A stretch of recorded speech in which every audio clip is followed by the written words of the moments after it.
Good morning, this is Bloomberg Daybreak Europe. Happy Friday, everyone. I'm Tom McKenzie in London. These are the stories that set your agenda.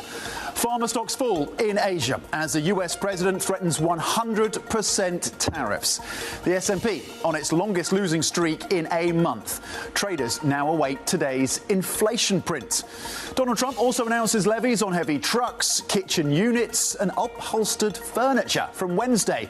And he's reportedly weighing a plan to slash chip imports. Plus, Bloomberg learns that European diplomats have warned the Kremlin they will shoot down Russian jets. As the head of NATO tells Bloomberg, the alliance can't afford to down drones with expensive missiles.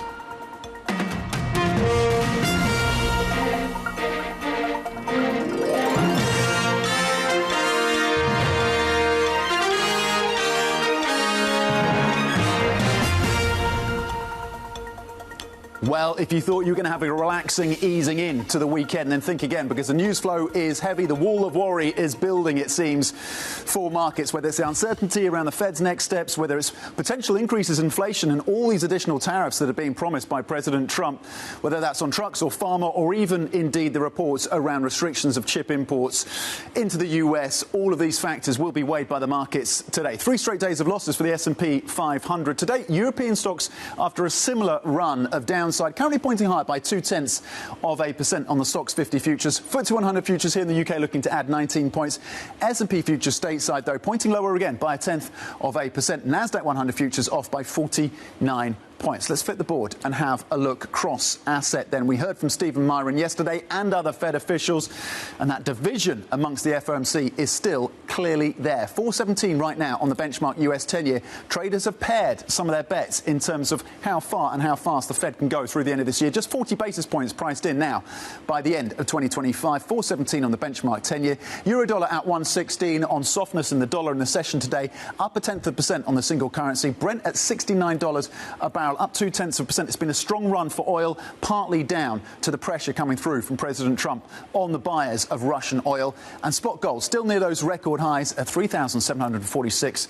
The yellow metal continues to be bid. In the session, a little bit softer, down 0.1%, of course, but through the week, the strength has been there again for gold. Let's cross over to Asian markets right now. There's a lot for Asian traders to be digesting, particularly on the tariff front. Bloomberg's Min low in Hong Kong. There's pressure in South Korea and across the benchmark as well. Min, what are you looking at? Yes, Tom, as you said, a wall of worry for markets in Asia as well. Kospi leading declines here, down by 2.9%. As you said, the U.S. data better than expected. The repricing of Fed rate cuts, higher borrowing costs in the U.S., that is putting a dampener on some of these tech-heavy indexes, including the Kospi, the TAIEX, Hang Seng as well. And, of course, the big news today is the bevy of levies on things like heavy trucks, on pharmaceuticals and other sectors, furnitures as well. And some of the most affected, of course, the pharma stocks here, because 100% tariffs are being levied from October 1st for patented and branded products, with carve-outs for companies that are building manufacturing plants in the US. So here you can see big move, 5% or so off some of the Japanese, Korean stocks as well. China, it's a bit of a knee-jerk reaction here, because analysts are saying it's hard to pinpoint exactly what sort of companies will be directly affected by the levies, because not many Chinese companies have the license to sell in the US.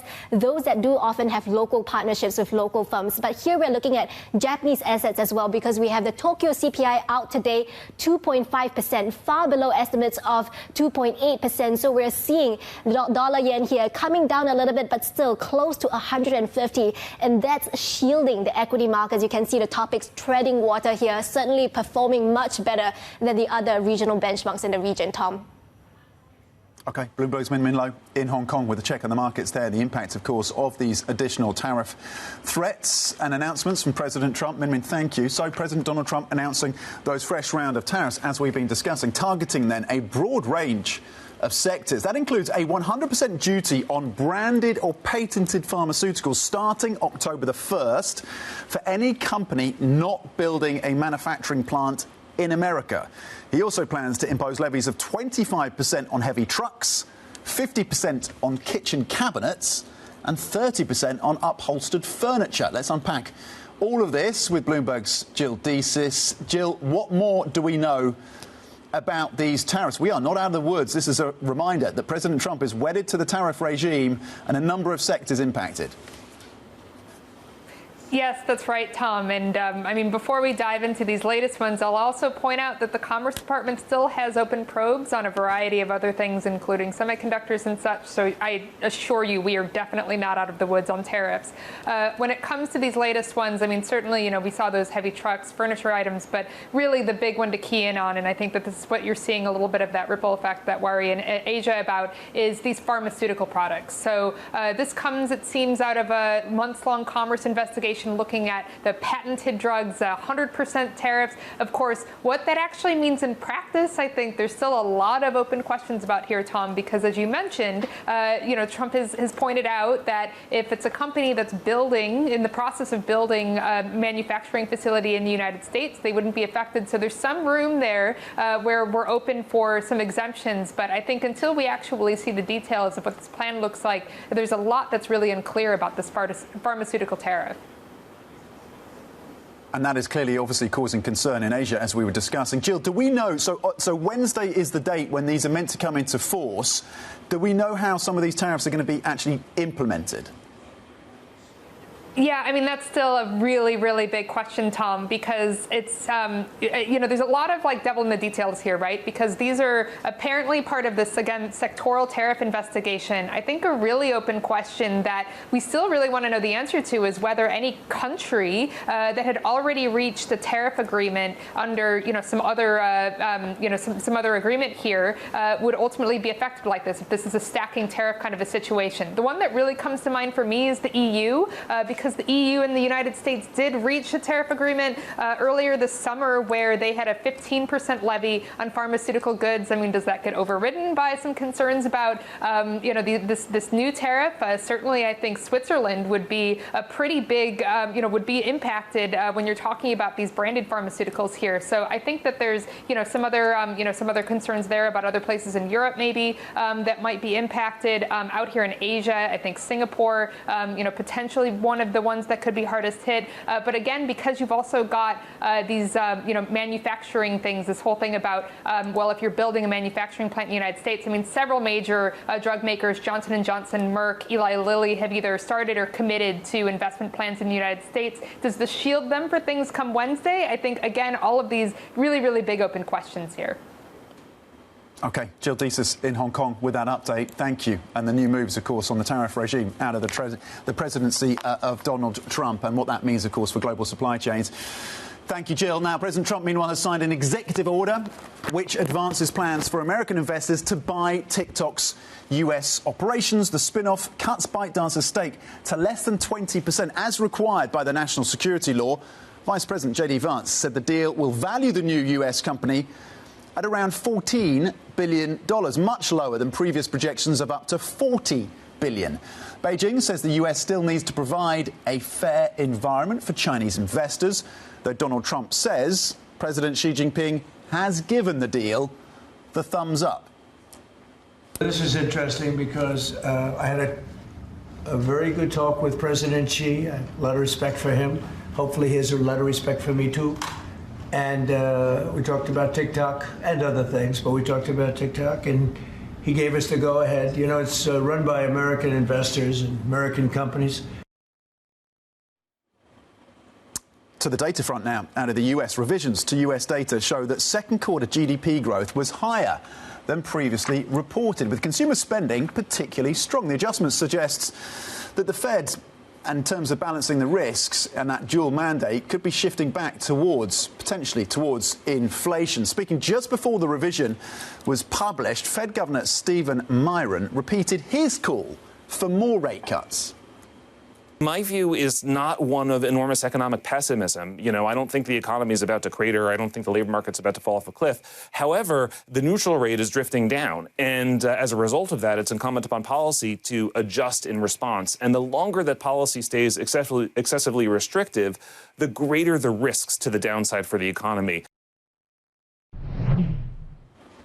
Well, let's bring in Bloomberg's Valerie Teitel right now. And, of course, as we said, Stephen Miran was speaking to Bloomberg before the data came out, but we had that strength in the GDP, the strongest level that we've seen in about 2 years. Jobless claims also came in slightly softer than some had expected. So the labour market, on that measure at least, is looking a little bit more robust. Does all of that, does the data out of the US undermine the Miran case, and he's an outlier, that we need aggressive rate cuts? Look, the market is really starting to entertain the fact that the U.S. economy is reaccelerating, and perhaps the neutral rate is somewhere higher, which would be really in contrast to what Stephen Miran is pitching and trying to argue for lower rates. Yesterday showed us again, do not doubt the U.S. consumer. GDP, a substantial revision up for the third reading, almost half a basis point revised up on that annualized figure. A lot of that driven by consumer spending, but also non-residential investment outside of the housing industry also picked up.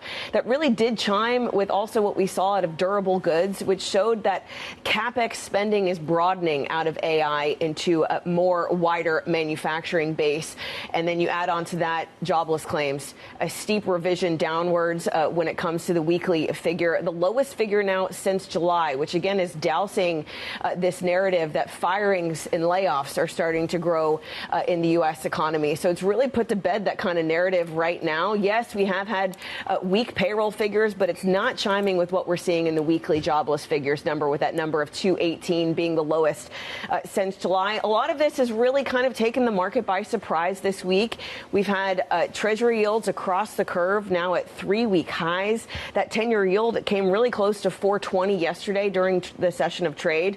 The dollar is strengthening as well on the back of this. And if you look at what the market is penciling in now for how many Fed cuts this economy needs through 2026, it's now penciling in only 100 basis points. It was just a week and a half ago we're pricing in 150. So we've now erased 2 Fed cuts out of the pricing from now until the end of 2027. Now, today we do have PCE. That's the Fed's favored measure of inflation.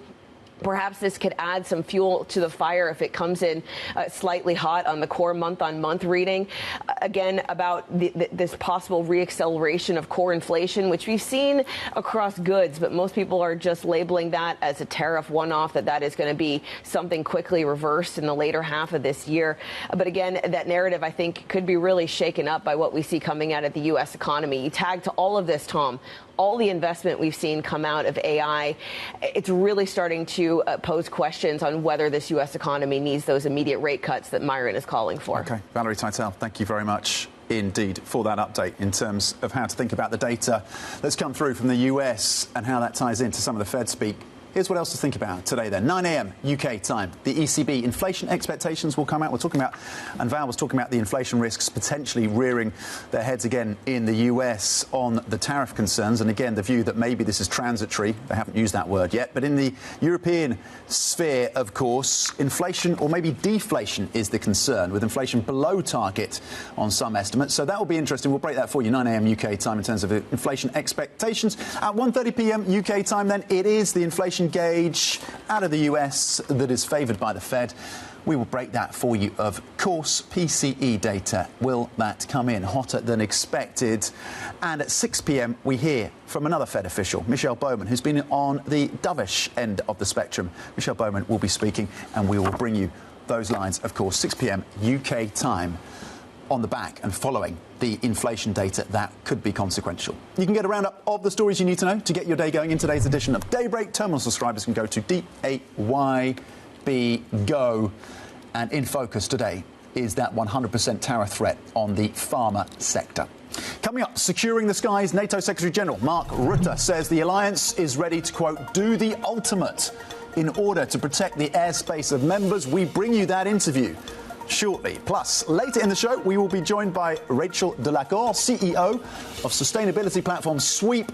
She's just been to New York Climate Week. Stay with us to find out how delegates there reacted to the US president's latest attack on climate change. This is Bloomberg.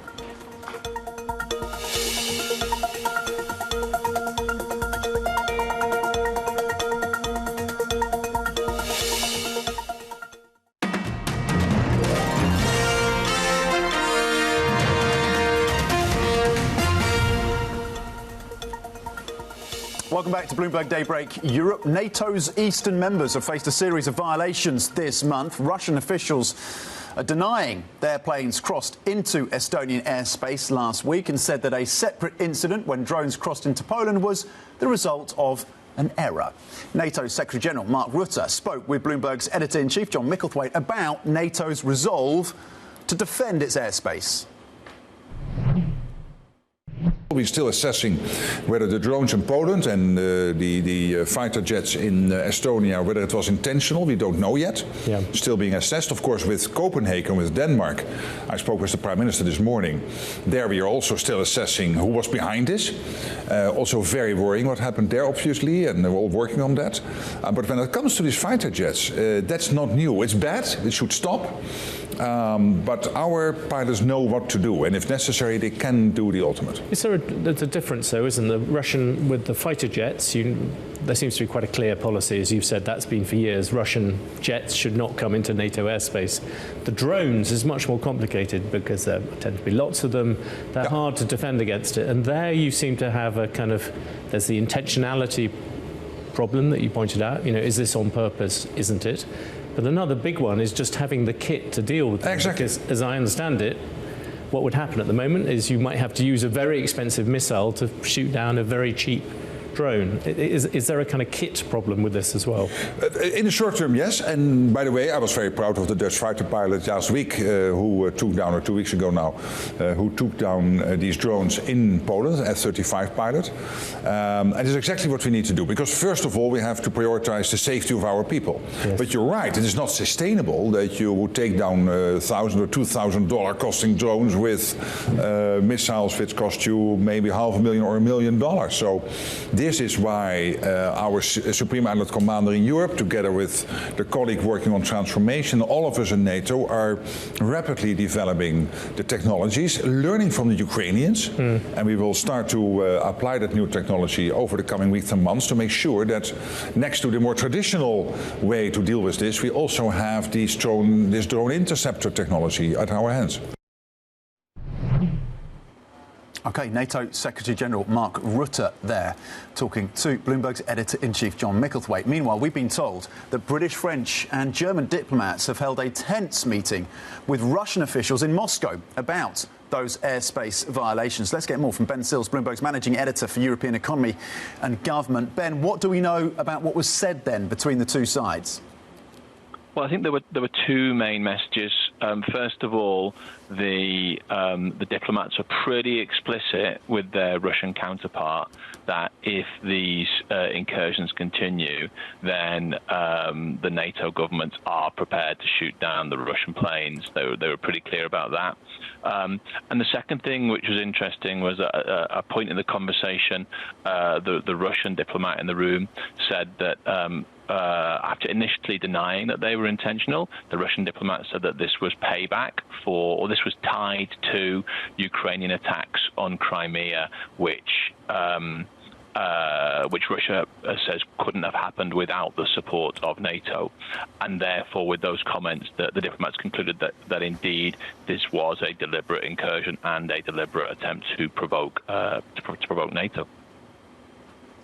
OK, Ben Sills, thank you very much indeed for that update. Managing editor for European economy and government. Meanwhile, Moldova heading to the polls on Sunday in a parliamentary election that will be a decisive test of the country's EU accession path. It's going to serve as a litmus test of the broader struggle between Brussels and Moscow for sway in Central and Eastern Europe. The vote comes amid accusations from Moldova that Russia is trying to tilt the outcome through hybrid interference. Coming up, President Trump and his Turkish counterpart Erdogan meet at the White House. More on what Trump is pushing the Turkish president to do and some of the deals. That is next. This is Bloomberg.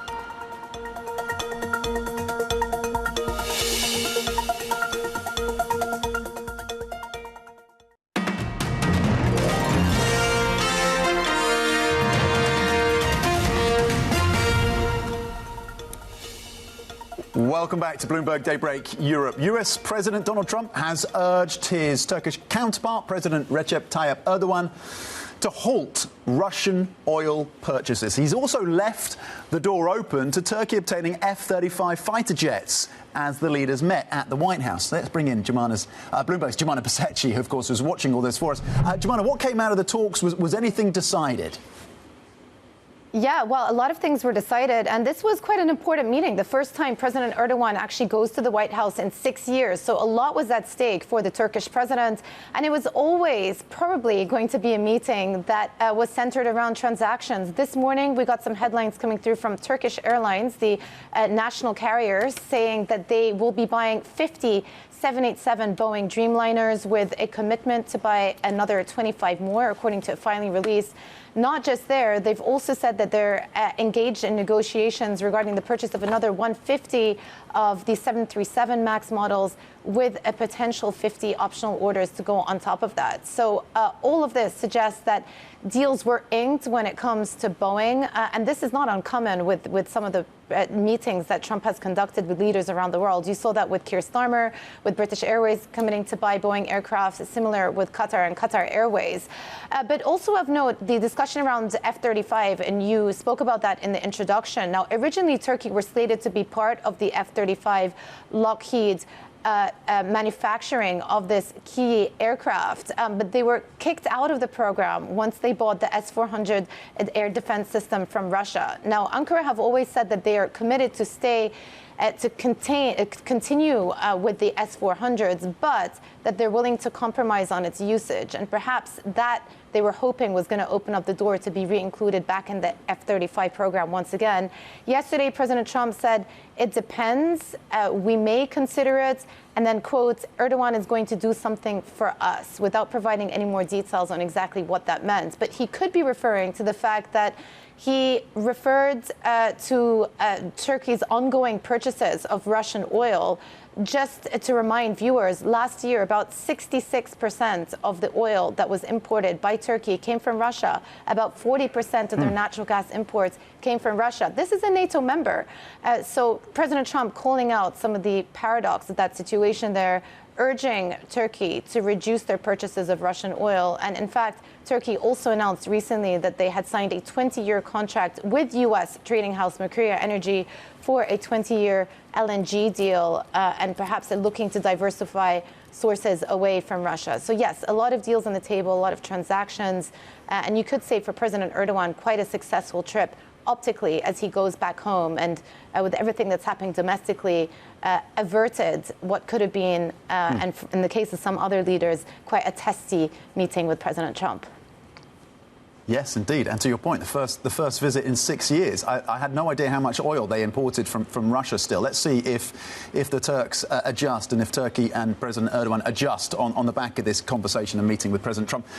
Bloomberg's Jumana Pasecci, thank you very much indeed with that important update on that visit, of course, to the White House by the Turkish leader. Now, some of the stories making news today. The US president has said he won't, meanwhile, allow Israel to annex the West Bank. It follows pressure on the Israeli Prime Minister from some members of his own coalition to increase Israeli control over the region.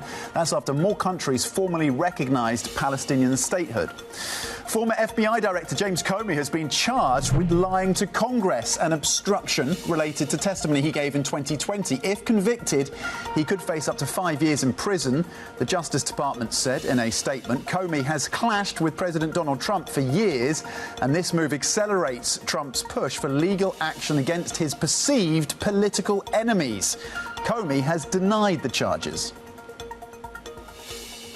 My heart is broken for the Department of Justice, but I have great confidence in the federal judicial system, and I'm innocent. So let's have a trial. Coming up, as President Trump announces fresh tariffs targeting a broad range of goods, we'll get analysis. This is Bloomberg.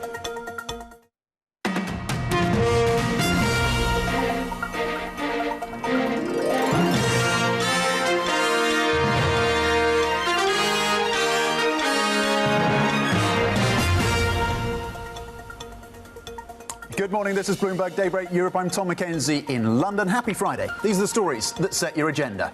Pharma stocks fall in Asia as the US president threatens 100% tariffs. The S&P on its longest losing streak in a month. Traders now await today's inflation print. And Donald Trump also announces levies on heavy trucks, kitchen units and upholstered furniture, all taking effect on Wednesday. And he's reportedly weighing a plan to slash chip imports. Plus, Bloomberg learns that European diplomats have warned that Kremlin, they will shoot down Russian jets. As the head of NATO tells Bloomberg, the alliance can't afford to down drones with expensive missiles.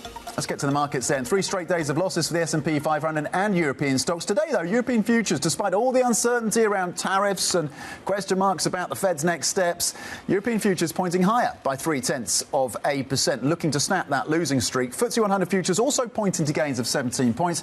S&P futures, though, are range-bound in the search for direction, maybe on hold until that inflation data crosses. PCE, 1:30 p.m. UK time. NASDAQ 100 futures pointing lower by 0.3%. Let's flip the board and have a look across asset then. Yields currently up on the benchmark US 10-year. Traders pairing their bets for additional cuts. They had seen 150 basis points of cuts by the end of 2026. Now just 100 basis points, 40 by the end of this year, so fewer than 2 by the end of this year. The 10-year at 4.18, euro-dollar at 1.16, stronger by 0.1%. The dollar is a little softer in the session today. Oil prices up again, 0.2%. Oil heading for its biggest weekly gain in more than 3 months. And gold, just a little softer, down 0.1%, but still near those record highs, $3,746 per troy ounce. Now, we will be watching the European pharma sector closely today, of course. That's after President Trump announced a 100% duty on branded or patented drugs, unless there are plans to make them in the US. Asian pharma stocks tumbling on the news today. Joining us now for more on the market reaction is Christian Schulz, Chief Economist at Allianz Global Investors. Christian, good morning. I want to start on the tariff story then, a reminder that President Trump is wedded to this tool for economic purposes, for national security purposes. We're talking chips, we're talking pharma, we're talking kitchen units. Does it change, does the news today on tariffs, Christian, change your outlook for the growth picture for the US? No, it doesn't. I think on tariffs have reached a kind of cruising altitude after Liberation Day and then all the trade deals in August. That being said, there are still sort of risks around that. The tariffs is the pharma tariffs is one that we knew, and we also know which countries, which economies are most affected by this. Here in Europe, obviously Switzerland being one. We just had the SNB meeting. Had they known, I don't know if they would have been so relaxed about the outlook, for example. There's others. This morning, there's also the news that the EU Commission might be imposing steel tariffs effectively on China. So there could also still be retaliation around the world. But I think broadly, we've reached cruising altitude there. OK, broadly reached cruising altitude. What are the risks of a re-emergence, a second wave of inflation in the US as we look into 2026, Christian? Now, that is, of course, still very important. The tariffs should boost inflation in the US. About 10% of everything that US consumers buy is imported. We've got 15% tariffs on average on that, so you'd expect the inflation rate to go up by up to 1.5 percentage points. It probably won't do that entirely, but eventually inflation should go up. And we're looking at every inflation release for evidence that this pass-through is starting. I think it will eventually, and therefore we do think that US inflation will go up. And as it goes up, growth will probably go down, this kind of stagflationary mix, which is so difficult for markets. OK, so you've said the stagflation word then, Christian. I just wonder how that aligns. I mean, the GDP data coming in yesterday stronger than expected, at least showing that resilience for the US economy. I know you think that slows in 2026 on higher inflation. How can we have a Fed with dot plots pricing an additional 2 cuts by the end of this year, maybe 100 basis points through the end of 2026. Does that make sense? How is the Fed positioned for cuts in light of that environment?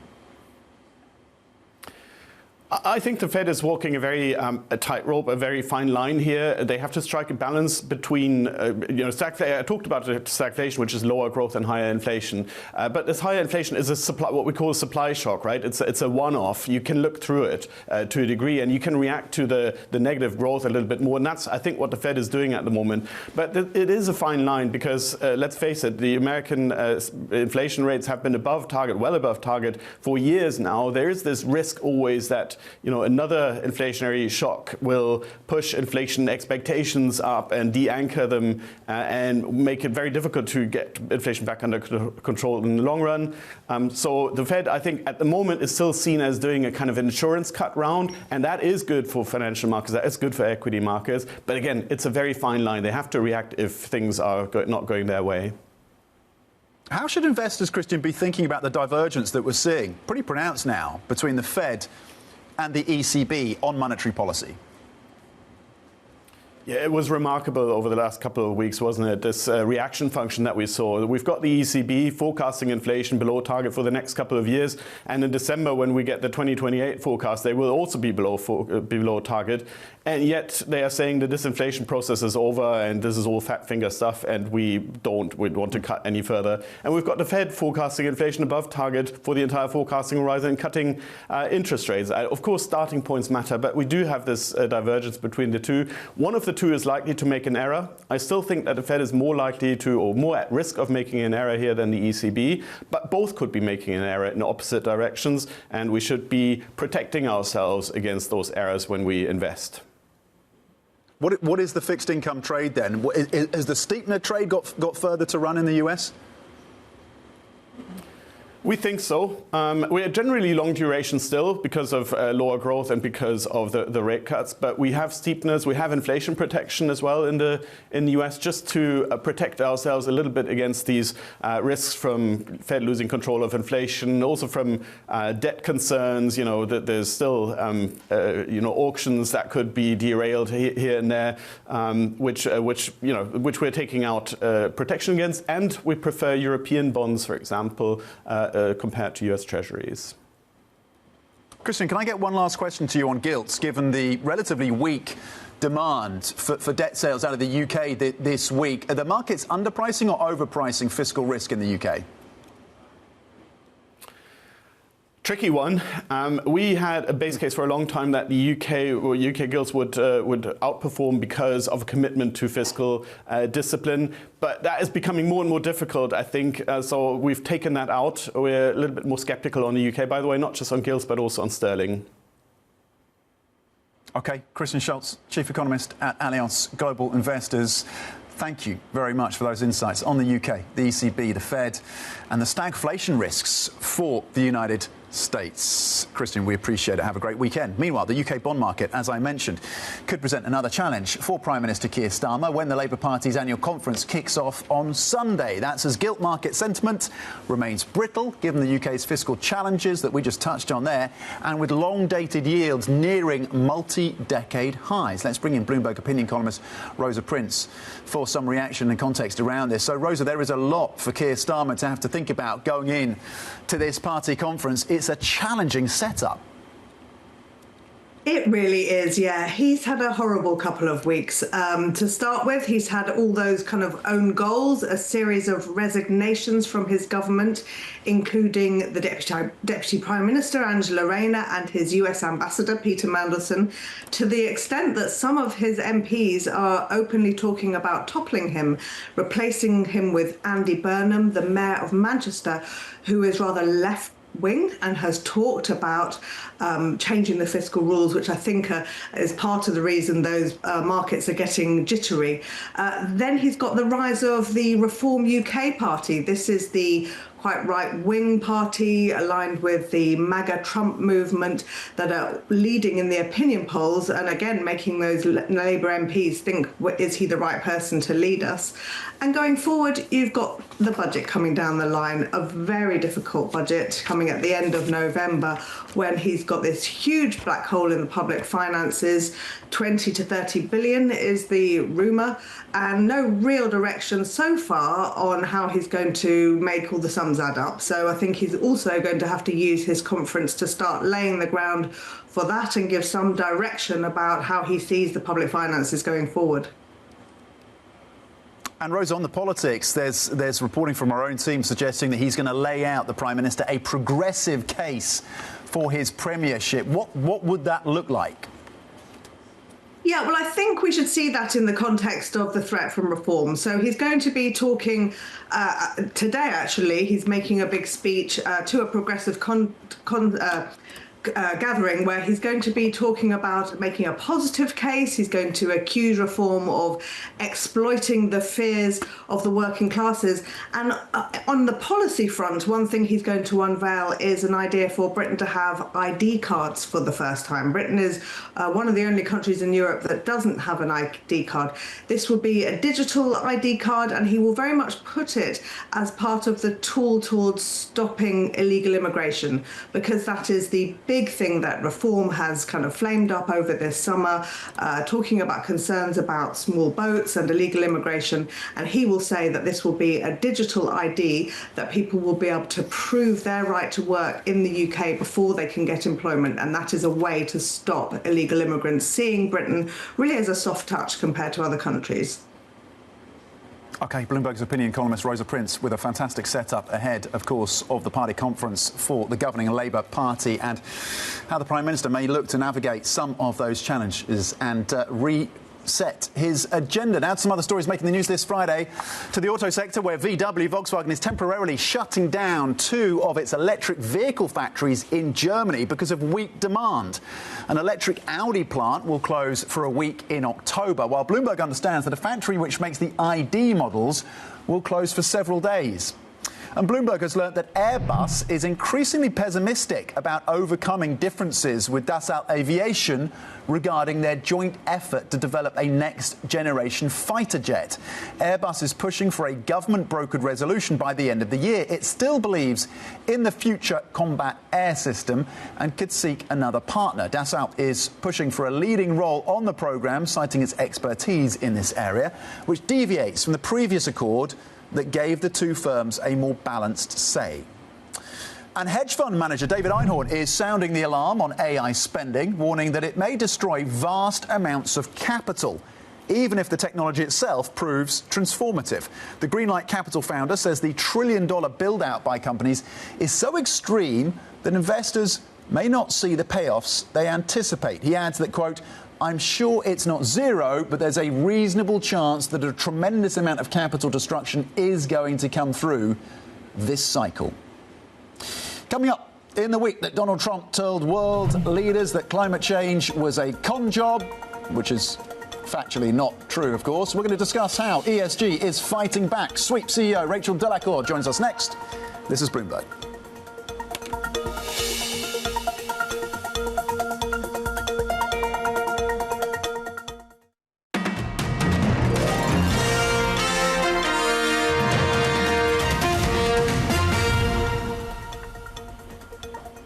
Welcome back to Bloomberg Daybreak Europe. Now, earlier this week, President Trump used his address to world leaders at the United Nations to denounce climate change and green energy. Another UN official stated in 1989 that within a decade, entire nations could be wiped off the map by global warming. Not happening. You know, it used to be global cooling. Now they could just call it climate change because that way they can't miss. It's the greatest con job ever perpetrated on the world, in my opinion. If you don't get away from this green scam, your country is going to fail. Now, of course, the vast majority of science suggests that that is not a correct reading of what is happening with global warming, with climate change, with the climate crisis, of course. Joining me now for another view on this and the business imperatives is Rachel Delacour, co-founder and CEO of sustainability data management platform Sweep, someone who's been deeply involved in how enterprises are using their data around ESG to get to some of those targets and create efficiencies, as well as trying to address the challenges around climate change. Rachel, thank you so much for your time. You've recently come back from New York, where you were involved, of course, in the Climate Week. And you, as well, it's worth mentioning for our viewers, you and your software is used by companies including L'Oreal, QVC, Crocs, many major firms. You've come back from this New York Climate Week at a time, of course, when the Trump administration is frankly gutting climate policy. What is the mood on the ground? The mood on the ground, Tom, and thank you for asking, is actually the mood of companies who are absolutely not deprioritizing sustainability. They are just getting smarter about it. during this week, it was all about business cases, about sharing information about how it's impacting their top line, their bottom line, their margins, and how they are making the most of their sustainability data in a competitive for competitive advantages, and in a constrained world in resources, etc. Sustainability has really become a new business case. You know, it's really about competitiveness. I'm insisting on that because those conversations. You know, it's my third year at Climate Week, and I have seen that maturity, you know, of discussions evolving. You know, in those different sessions, from very large companies to smaller ones, to talking about the value chain and how it's impacting, you know, the business consolidation in the end. So to be clear, they are not walking away. Enterprise in the US is not walking away from commitments around trying to find efficiencies on climate because of the political changes there. They are not. They are maybe more careful, I would say, about how they are explaining it, but they absolutely understand that there is a cost of silence through time. This is exactly what I've heard, and we are expanding ourselves, you know, very quickly in the US from Europe. Now we have an office there, but it means a lot in terms of expectations from US businesses when it comes to data, the truth in the data, to articulate their sustainability, their long-term plan. It's really all about driving long-term growth for those companies. And yeah, I'd say that I was the first one to be optimistic also about all this. When you understand that there is more backlash in ESG controller title roles, for example, but at the same time, you are also really hearing that move from chief sustainability officers getting much more strategies roles, you know, in the boardroom. Yeah. Yeah, it's pretty fascinating because ESG and sustainability, they've almost become kind of dirty words within the halls of power in Washington, and yet you are doubling down and expanding in the US. Is that to meet that enterprise demand? What is the demand picture looking like for you? The US represented our first market now, you know, in terms of new revenue that we are generating. Companies are not, you know, there's not matters of being partisan or else. You know, it's really about cost savings. It's really about resilience. It's really about growth. So they need to use, you know, that kind of platforms that we are offering. And yes, I must say that you know, connecting all those dots, you know, at a global level, for us, it's we are on our mission to really help, you know, companies worldwide. Okay. And US companies, you know, you have big ones, yeah, they have to comply with regulatory frameworks, etc., all over the world. So yeah. Okay, Rachel, what are your revenues looking like? What are your forecasts for the end of this year? So we are not sharing this information, but we are growing by plus 100% every year, which is something very special in this tech world, but also in this ESG world. So yeah, we have very good odds about the end of the year and 2026. You know, planning for lots of growth everywhere in the world and mostly in the US. Which can be counterintuitive, but this is the reality. Yeah. Rachel, is AI a threat to your business model or an opportunity? I'm seeing that as an opportunity as long as you are using responsible AI. You know, you don't need to put AI everywhere in in a software platform, for example. But when you are articulating it the right way, from the data collections, you know, to enhance, you know, the analysis, the benchmarks that our customers are using in the platform, you know, you using AI in a responsible way with the right AI provider as well. You know, it's a real way to go faster to answer the questions of climate change for companies. While yes, indeed, it's consuming, it's emitting carbon emissions, but we have that urgency to solve, and AI can definitely help us, our customers, as long as it's used in a responsible way. And today there is ways and many ways to use it in a responsible ways. Okay, Rachel Delacour, co-founder and CEO of Sustainability Software.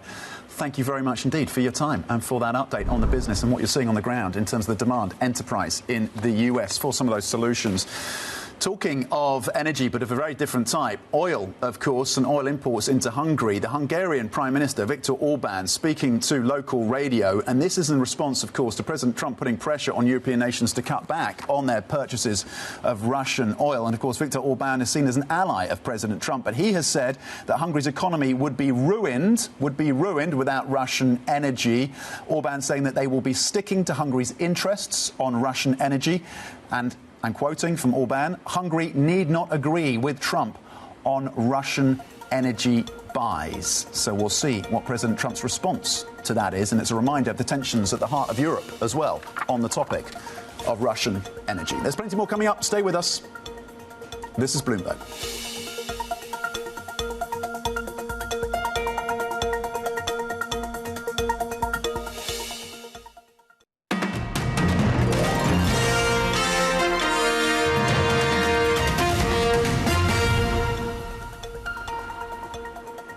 Welcome back to Bloomberg Daybreak Europe. Let's check in on Novo. On the back, of course, of what we've been hearing from President Trump, around 100% tariffs on some drug shipments into the US. And what you're seeing on TradeGate is a move lower by around 3% on Novo shares. Of course, they could be impacted given the demand for their weight loss drugs in the US market. This on the news that the US president is looking to ramp up tariffs on pharmaceutical imports into the US. If those companies, this is important, are not already building out and investing in manufacturing and plants in the United States. So there's that nuance. Let's flip the board and have a look at that tariff bombardment that's really come through, targeting everything from trucks to, yes, sofas and kitchen units, and arguably, most significantly, at least for now, is pharma. And we're seeing that reaction in the Asian markets as well, if you look at the downside that's come through, particularly in South Korea. Let's check in on the inflation gauge. The data dropping 1:30 p.m. UK time. This is the Fed's preferred measure, of course, PCE. In the last few months, it has been edging slightly higher. The estimates are that for most recent prints, it's going to come in a little softer. But as you think about inflation, you have to think about the tariff impact as well, and whether or not it will be a passing event or if there will be a resurgence of inflation, whether that derails some of the bets around the Federal Reserve. So that data point at 1:30 p.m. UK time. Let's flip the board and have a look at the sovereign debt situation in the UK. Just a reminder, there's been a challenged week in terms of the demand. You can see that the demand for the UK sovereign debt with the issuance and the auctions this week, as we lead up, of course, to the Labour Party conference this weekend, what the Chancellor will have to say, and then, of course, the budget in November. Now, we're going to be speaking with Richmond President Tom Barkin later today. That conversation starting at 12:30 p.m. London time. But the opening trade is up next. Stay tuned for that. This is Bloomberg.